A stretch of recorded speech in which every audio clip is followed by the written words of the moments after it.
सभी श्रोताओं को मेरा सादर प्रणाम। आज हम संत शिरोमणि श्री तुलसीदास जी रचित श्री रामचरितमानस द्वितीय सोपान अयोध्या कांड का पाठ करने जा रहे हैं। कल तक हमने दोहा संख्या 115 तक पाठ किया था। आज हम उसके आगे का पाठ करेंगे। तत्पूर्वी इस थोर ग्रंथ के रचयिता संत शिरोमणि श्री स्वामी तुलसीदास जी महाराज, श्री गणेश भगवान, माता सरस्वती जी, प्रभु श्री रामचंद्र, माता सीता जी एवं समस्त भ्रातागण लक्ष्मण भरत शत्रुघ्न एवं परम भक्त श्री हनुमान जी, इन सभी के चरणों में हम साष्टांग दंडवत करते हैं और उनसे इस पाठ को करने के लिए अनुमति मांगते हैं और आशीर्वाद की अभिलाषा रखते हैं। हरिओम। तो चलिए हम आज का पाठ शुरुआत करते हैं। कल तक हमने जो दोहा संख्या 115 का पाठ किया था उसको आज फिर से एक बार याद करके फिर आगे का पाठ हम प्रारंभ करेंगे। हरिओम।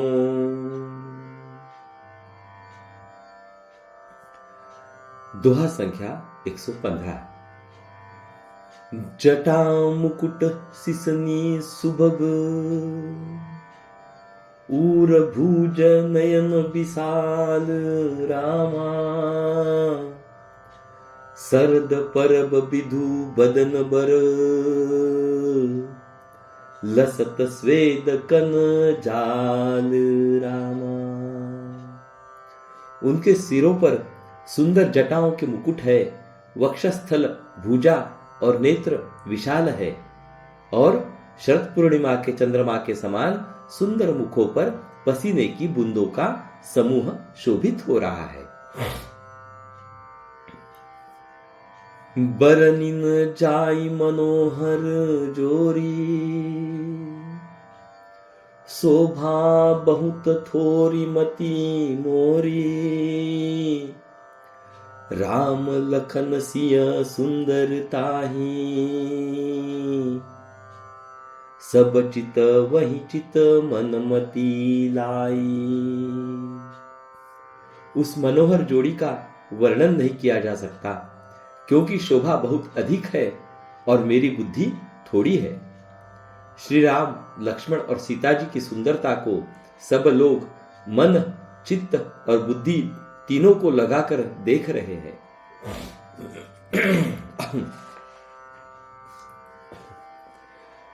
थके नारी नर प्रेम पियासे, मनहु मृगी मृग देखी दिया से, सिंह समीप ग्राम तिय जाही, पूछत अति सनेह सकूचाई। प्रेम के प्यासे वे गांवों के स्त्री पुरुष इनके सौंदर्य माधुर्य की छटा देखकर ऐसे थकित रह गए जैसे दीपक को देखकर हिरनी और हिरन निस्तब्ध रह जाते हैं। गांवों की स्त्रियां सीता जी के पास जाती है परंतु अत्यंत स्नेह के कारण पूछते सकुचाती है। बार बार सब लागही पाए,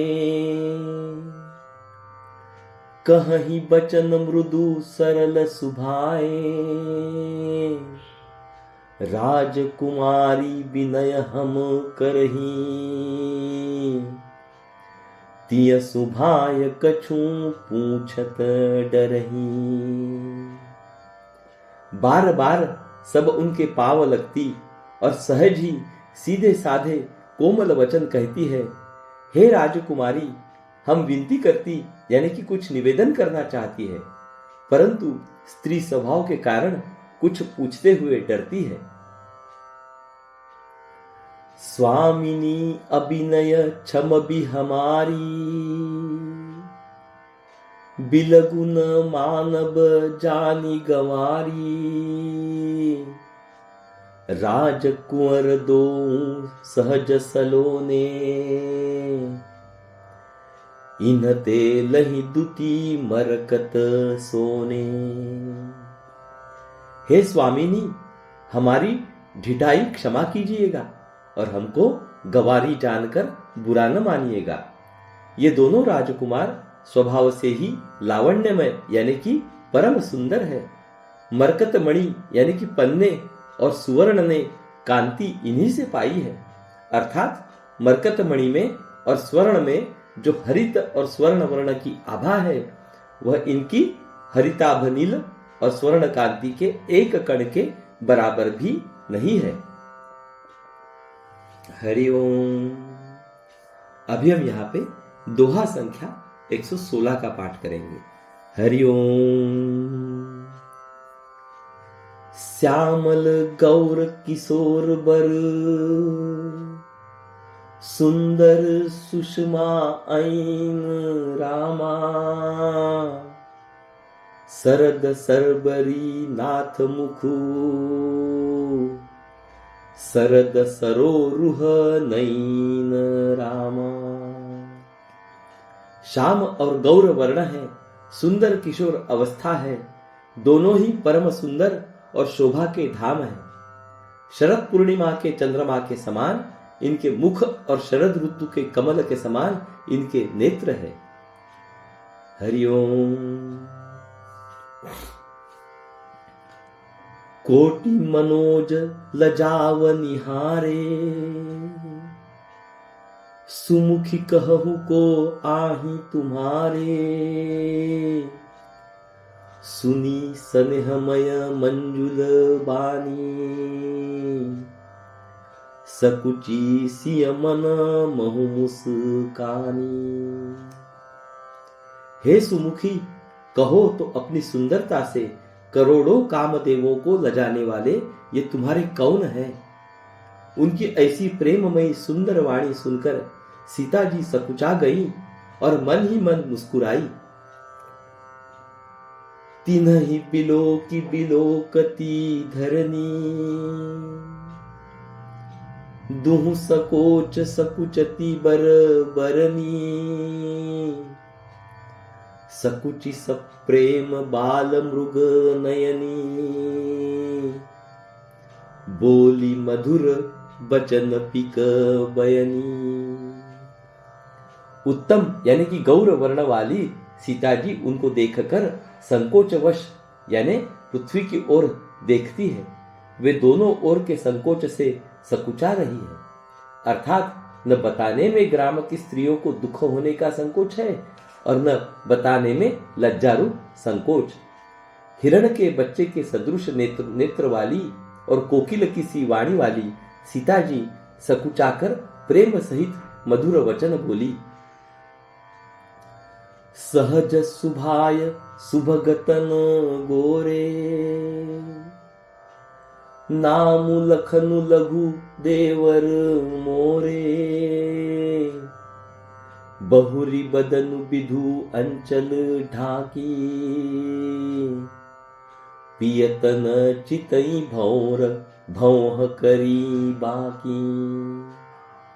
ये तो सहज स्वभाव सुंदर और गोरे शरीर के हैं, उनका नाम लक्ष्मण है, ये मेरे छोटे देवर हैं।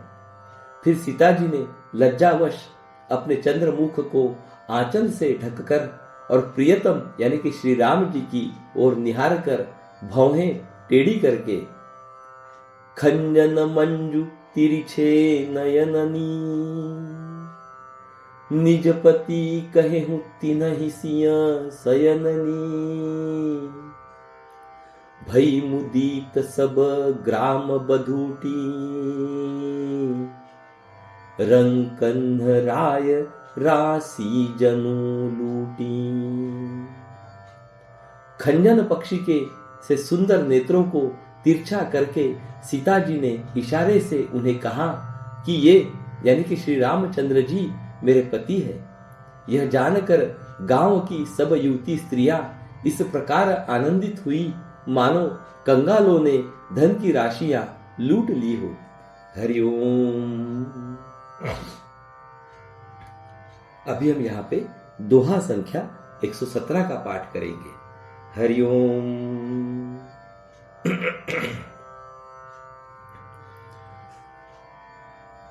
अति सब प्रेम सिय पाय परी,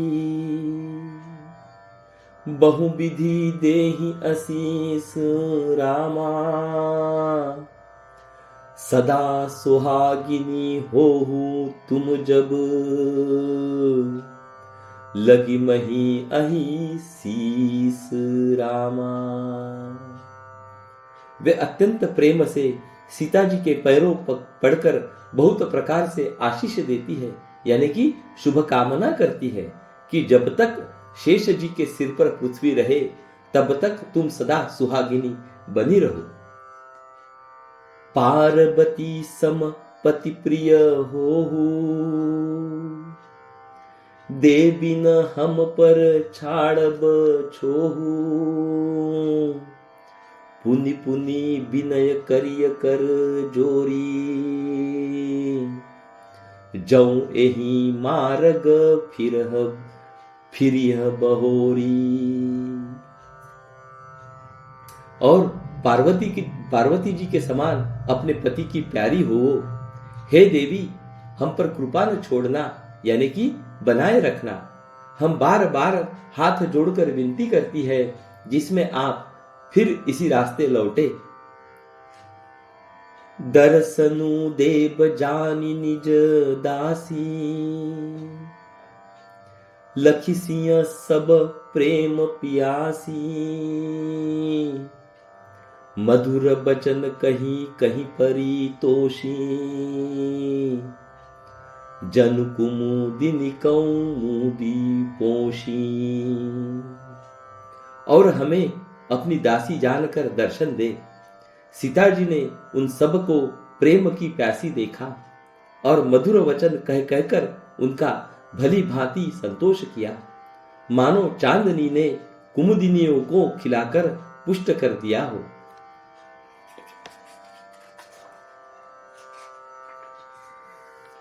तब ही लखन रघुबर रुख जानी, पूछे हूँ मगु लोगन्नी मृदु बानी। सुनत नारी नर भय दुखारी, पुलकित गात बिलोचन बारी। उसी समय श्री रामचंद्र जी का रुख जानकर लक्ष्मण जी ने कोमल वाणी से लोगों से रास्ता पूछा।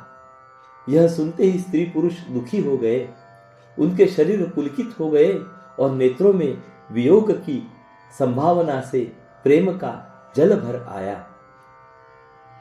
मिटा मोदु मन भय मलीने, विधि निधि दिन लेत जनु छीने। समुझि कर्म गति धीरजु किन्हा, सोधि सुगम मगु तिन्ह कहीं दिन्हा। उनका आनंद मिट गया और मन ऐसे उदास हो गए मानो विधाता दी हुई संपत्ति छीने लेता हो। कर्म की गति समझकर उन्होंने धैर्य धारण किया और अच्छी तरह निर्णय करके सुगम मार्ग बतला दिया। हरिओम। अभी हम यहाँ पर दोहा संख्या 118 का पाठ करेंगे। हरिओम। लखन जानकी सहित तब, गवनु किन्ह रघुनाथ रामा। फेरे सब प्रिय बचन कही, लिए लाई मन साथ रामा। तब लक्ष्मण जी और जानकी जी सहित श्री रघुनाथ जी ने गमन किया और सब लोगों को प्रिय वचन कहकर लौटाया, किंतु उनके मनों को अपने साथ ही लगा लिया। फिरत नारी नर अति पछीताही, दयहि दोषु देहि मन माही। सहित विषाद परस्पर कहीं, विधि कर तब उलटे सब अहि। लौटते हुए वे स्त्री पुरुष बहुत ही पछताते हैं और मन ही मन दैव को दोष देते हैं। परस्पर यानी कि बड़े ही विषाद के साथ कहते हैं कि विधाता के सभी काम उल्टे हैं। निपट निरंकुश निठुर निसंकु, जेहि शशि किन्ह सरजु सकलंकु। रूख कल्पतरु सागरु खारा, तेहि पठै बन राजकुमारा। वह विधाता बिल्कुल निरंकुश यानी कि स्वतंत्र, निर्दय और निडर है, जिसने चंद्रमा को रोगी यानी कि घटने बढ़ने वाला और कलंकी बनाया, कल्प वृक्ष को पेड़ और समुद्र को खारा बनाया। उसी ने इन राजकुमारों को वन में भेजा है। जऊ पई इन्हि दिन बन बासु, किन्ह बादि विधि भोग बिलासु। ए बिचरहि मग बनु, ए बिचरहि मग बिनु पद त्राणा। रचे बादि विधि बाहन नाना। जब विधाता ने इनको वनवास दिया है, तब उसने भोग विलास व्यर्थ ही बनाए। जब ये बिना जूते के यानी कि नंगे ही पैरों रास्ते में चल रहे हैं, तब विधाता अनेकों वाहन यानी कि सवारियां व्यर्थ ही रचे। ए मही पर ही डासी कुस पाता, सुभग सेज कत सृजत विधाता। तरुबर बास इन्हि विधि दिन्हा, धवल धाम रची रची श्रमु किन्हा। जब ये कुश और पत्ते बिछाकर जमीन पर ही पड़े रहते हैं, तब विधाता सुंदर सेज यानी कि पलंग और बिछौने किस लिए बनाता है। विधाता ने जब इनको बड़े बड़े पेड़ों के नीचे का निवास दिया, तब उज्जवल महलों को बना बनाकर उसने व्यर्थ ही परिश्रम किया। हरिओम। अभी हम यहाँ पे दोहा संख्या 119 का पाठ करेंगे। हरिओम। जऊ ऐ मुनि पट धर जटिल, सुंदर सुठि सुकुमार रामा। विविध भांति भूषण बसन, बादी किए कर तार रामा। जो ये सुंदर और अत्यंत सुकुमार होकर मुनियों के वल्कल यानी कि वस्त्र पहनते और जटा धारण करते हैं, तो फिर करतार यानी कि विधाता ने भांति भांति के गहने और कपड़े वृथा ही बनाए। हरिओम। जऊ ए कंद मूल फल खाही, बादी सुधादि असन जग माही। एक कहिए सहज सुहाए, आप प्रगट भय विधि न बनाए। जो ये कंद मूल फल खाते हैं, तो जगत में अमृत आदि भोजन व्यर्थ ही है। कोई एक कहते हैं ये स्वभाव से ही सुंदर है, यानी कि इनका सौंदर्य माधुर्य नित्य और स्वाभाविक है। ये अपने आप प्रकट हुए हैं, ब्रह्मा के बनाए नहीं है। जह लगी वेद कही विधि करनी, श्रवण नयन मन गोचर बरनी। देखहूं खोजी भुवन दस चारी, कह अस पुरुष कहाँ असी नारी। हमारे कानों नेत्रों और मन के द्वारा अनुभव में आने वाली विधाता की करनी को जहां तक वेदों ने वर्णन करके कहा है, वहां तक 14 लोकों में ढूंढ देखो, ऐसे पुरुष और ऐसी स्त्रियां कहाँ है? कहीं भी नहीं है। इसी से सिद्ध है कि ये विधाता के 14 लोकों से अलग है और अपनी महिमा से ही आप निर्मित हुए हैं। इन्हीं देखि विधि मनु अनुरागा, पटतर जोग बनावई लागा, किन्ह बहुत श्रम ऐकन आए, तेहि ईरीशा बन आनी दुराए। इन्हें देखकर विधाता का मन अनुरक्त यानी कि मुग्ध हो गया। तब वह भी इन्हीं की उपमा के योग्य दूसरे स्त्री पुरुष बनाने लगा। उसने बहुत परिश्रम किया, परंतु कोई उसकी अटकल में ही नहीं आए, यानी कि पूरे नहीं उतरे। इसी ईर्ष्या के मारे उसने इनको जंगल में लाकर छिपा दिया है। एक कहि हम बहुत न जानही, आप ही परम धन्य करी मानही, ते पुनि पुण्य पुंज हम लेखे, जे देखहि देखी हहि जिन्ह देखे। कोई एक कहते हैं हम बहुत नहीं जानते, हाँ अपने को परम धन्य अवश्य मानते हैं जो इनके दर्शन कर रहे हैं, और हमारी समझ में वे भी बड़े पुण्यवान हैं जिन्होंने इनको देखा है, जो देख रहे हैं और जो देखेंगे। हरिओम। माफ कीजिएगा। हरिओम। अभी हम यहाँ पे दोहा संख्या 120 का पाठ करेंगे।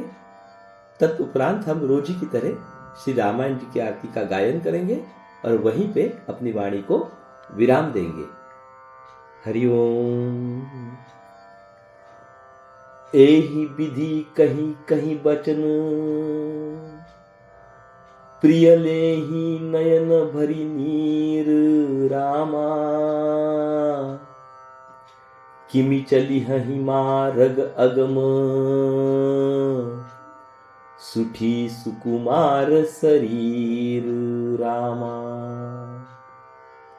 इस प्रकार प्रिय वचन कह कहकर सब नेत्रों में प्रेमाश्रुओं का जल भर लेते हैं और कहते हैं कि ये अत्यंत सुकुमार शरीर वाले दुर्गम यानी कि कठिन मार्ग में कैसे चलेंगे। हरिओम। तो चलिए हम श्री रामायण जी की आरती का गायन करते हैं। हरिओम। आरती श्री रामायण जी की, कीरति कलित ललित सिय पी की।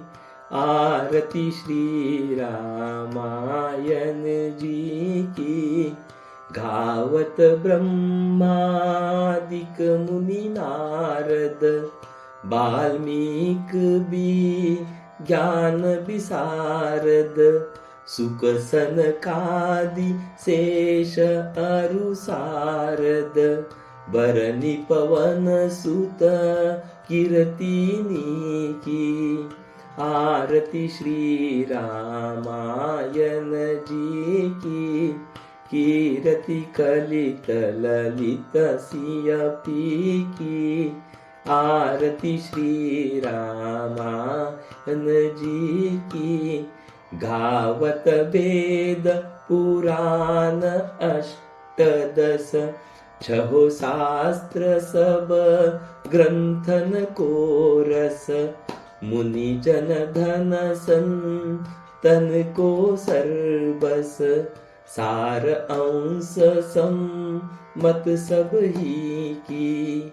आरती श्री रामायण जी की, कीरति कलित ललित सिय पी की। आरती श्री रामायण जी की, गावत संतत शंभु भवानी, अरुघट संभव मुनि विज्ञानी, व्यास आदि कवि बर्ज बखानी, काग भुसुंडी गरुड़ के ही की, आरती श्री रामायण जी की, कीरति कलित ललित सिंह पी की, आरती श्री रामायण जी की, कलिमल हरनि विषय रस पी की, सुभग सिंगार मुक्ति जुबती की, दलन रोग भव मूरी अमी की, तात मात सब विधि तुलसी की, आरती श्री रामायण जी की, कीरति कलित ललित पी की, आरती श्री रामायण जी की। हरि ओम। बोलो सियावर रामचंद्र की जय, पवन पुत्र हनुमान की जय। हरि ओम, हरि ओम, हरि ओम। तो चलिए कल हम फिर मिलेंगे, तब तक के लिए आज्ञा दीजिए।